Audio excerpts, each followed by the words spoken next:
जय श्री कृष्णा। आइए सुनते हैं भाद्रपद पूर्णिमा की यह कथा। हिंदू धर्म में भाद्रपद मास में पूर्णिमा तिथि सबसे खास मानी जाती है और इस पूर्णिमा से श्राद्ध पक्ष शुरू हो जाते हैं जो अश्विन की अमावस्या तक चलते हैं। केवल यही नहीं बल्कि इसी तिथि से लोग अपने पितरों को याद करते हुए उनके प्रति श्रद्धा प्रकट करते हैं। इसके अलावा आपको यह भी जानकारी दे दें कि इस तिथि को श्राद्ध पितृपक्ष का हिस्सा नहीं माना जाता है। कहा जाता है भाद्रपद पूर्णिमा के दिन व्रत भी रखा जाता है और इस दौरान भगवान सत्यनारायण की कथा सुनी जाती है जो आज आपको सुनाने जा रहे हैं। भगवान सत्यनारायण की कथा एक बार योगी नारद जी ने भ्रमण करते हुए मृत्यु लोक के प्राणियों को अपने अपने कर्मों के अनुसार तरह तरह के दुखों से परेशान होते देखा। इससे उनका संत हृदय द्रवित हो उठा और वे बीड़ा बजाते हुए अपने परम आराध्य भगवान श्री हरि की शरण में हरि कीर्तन करते क्षीर सागर पहुँच गए और स्तुति पूर्वक बोले, हे नाथ, यदि आप मेरे ऊपर प्रसन्न हैं तो मृत्युलोक के प्राणियों की व्यथा हरने वाला कोई छोटा सा उपाय बताने की कृपा करें। तब भगवान ने कहा, हे वत्स, तुमने विश्व कल्याण की भावना से बहुत सुंदर प्रश्न किया है, अतः तुम्हें साधुवाद है। आज मैं तुम्हें ऐसा व्रत बताता हूँ जो स्वर्ग में भी दुर्लभ है और महान पुण्यदायक है तथा मोह के बंधन को काट देने वाला है, और वह है श्री सत्यनारायण व्रत। इसे विधि विधान से करने पर मनुष्य सांसारिक सुखों को भोगकर परलोक में मोक्ष प्राप्त कर लेता है। इसके बाद काशीपुर नगर के एक निर्धन ब्राह्मण को भिक्षावृत्ति करते देख भगवान विष्णु स्वयं ही एक बूढ़े ब्राह्मण के रूप में उस निर्धन ब्राह्मण के पास जाकर कहते हैं, हे विप्र, श्री सत्यनारायण भगवान मनोवांछित फल देने वाले हैं। तुम उनके व्रत पूजन करो, जिसे करने से मनुष्य सब प्रकार के दुखों से मुक्त हो जाता है। इस व्रत में भी उपवास का अपना महत्व है, किंतु उपवास से मात्र भोजन न लेना ही नहीं समझना चाहिए। उपवास के समय हृदय में यह धारणा होनी चाहिए कि आज श्री सत्यनारायण भगवान हमारे पास ही विराजमान हैं, अतः अंदर व बाहर शुचिता बनाए रखनी चाहिए और श्रद्धा विश्वास पूर्वक भगवान का पूजन कर उनकी मंगलमयी कथा का श्रवण करना चाहिए।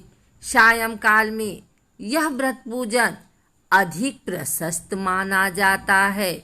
श्री सत्यनारायण की कथा बताती है कि व्रत पूजन करने से मानव मात्र का समान अधिकार है, चाहे वह निर्धन, धनवान, राजा या व्यवसायी, ब्राह्मण हो या अन्य वर्ग, स्त्री हो या पुरुष।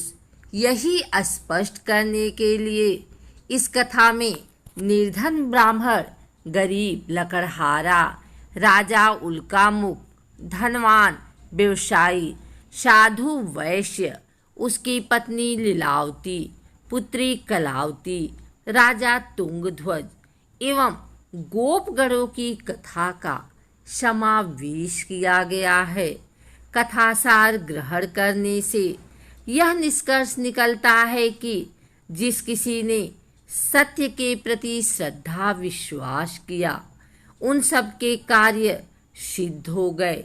जैसे लकड़हारा गरीब ब्राह्मण उल्कामुख गोपगणों ने सुना कि यह व्रत सुख सौभाग्य संतति संपत्ति सब कुछ देने वाला है, तो सुनते ही श्रद्धा भक्ति तथा प्रेम के साथ सत्य व्रत का उच्चारण करने में लग गए और फलस्वरूप इस लोक का सुख भोग कर परलोक में मोक्ष के अधिकारी हुए। साधु वैश्य ने यही प्रसंग राजा उल्कामुख से विधि विधान के साथ सुना, किंतु उसका विश्वास अधूरा था, श्रद्धा में कमी थी। वह कहता था कि संतान प्राप्ति पर सत्यव्रत पूजन करूंगा। समय बीतने पर उसके घर एक सुंदर कन्या ने जन्म लिया। उसकी श्रद्धालु पत्नी ने व्रत की याद दिलाई तो उसने कहा कि कन्या के विवाह के समय व्रत कर लेंगे। समय आने पर कन्या का विवाह भी हो गया, किंतु उस वैश्य ने व्रत नहीं किया। वह अपने दामाद को लेकर व्यापार के लिए चला गया। उसे चोरी के आरोप में राजा चंद्रकेतु द्वारा दामाद सहित कारागार में डाल दिया गया। पीछे घर में भी चोरी हो गई। पत्नी लीलावती व पुत्री कलावती भिक्षावृत्ति के लिए विवश हो गई।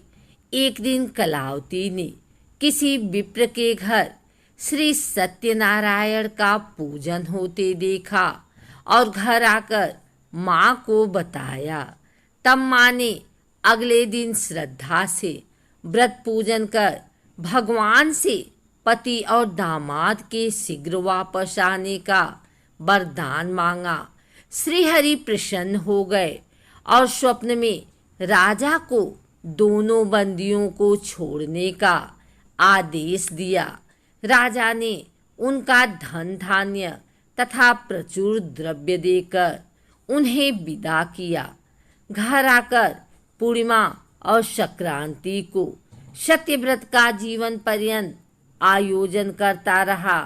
फलतः सांसारिक सुख भोग कर उसे मोक्ष प्राप्त हुआ। इसी प्रकार राजा तुंगध्वज ने वन में गोपगणों को श्री सत्यनारायण भगवान का पूजन करते देखा, किंतु प्रभुता के मद में चूर राजा ने न तो पूजा स्थल पर गया और न दूर से ही प्रणाम किया और न ही गोपगणों द्वारा दिया प्रसाद ग्रहण किया। परिणाम यह हुआ कि राजा के पुत्र धन धान्य अश्व गजादि सब नष्ट हो गए। राजा को अकस्मात यह आभास हुआ कि विपत्ति का कारण सत्यदेव भगवान का निरादर है। उसे बहुत पश्चाताप हुआ। वह तुरंत वन में सत्यनारायण भगवान की पूजा करने गया और गोपगणों को बुलाकर काफी समय लगाकर सत्यनारायण भगवान की पूजा की। फिर उसने उनसे ही प्रसाद ग्रहण किया तथा घर आ गया। उसने देखा कि विपत्ति टल गई और उसकी सारी संपत्ति तथा जन सुरक्षित हो गए। राजा प्रसन्नता से भर गया और सत्यव्रत के आचरण में निरत हो गया तथा अपना सर्वस्व भगवान को अर्पित कर दिया। श्री सत्यनारायण व्रत से हमें शिक्षा मिलती है कि सत्य रूप ब्रह्मा जीवात्मा रूप में हमारे अंदर विद्यमान है। हम सब सत्य के ही स्वरूप हैं, पर माया के वश में आकर नष्ट होने वाली वस्तुओं को संग्रह करने की सोचकर संसार में मग्न हो रहे हैं। इस अज्ञान को दूर करके सत्य को स्वीकार करना और प्रभु की भक्ति करना ही मानव का धर्म है। यही सत्यनारायण व्रत और कथा का सार है।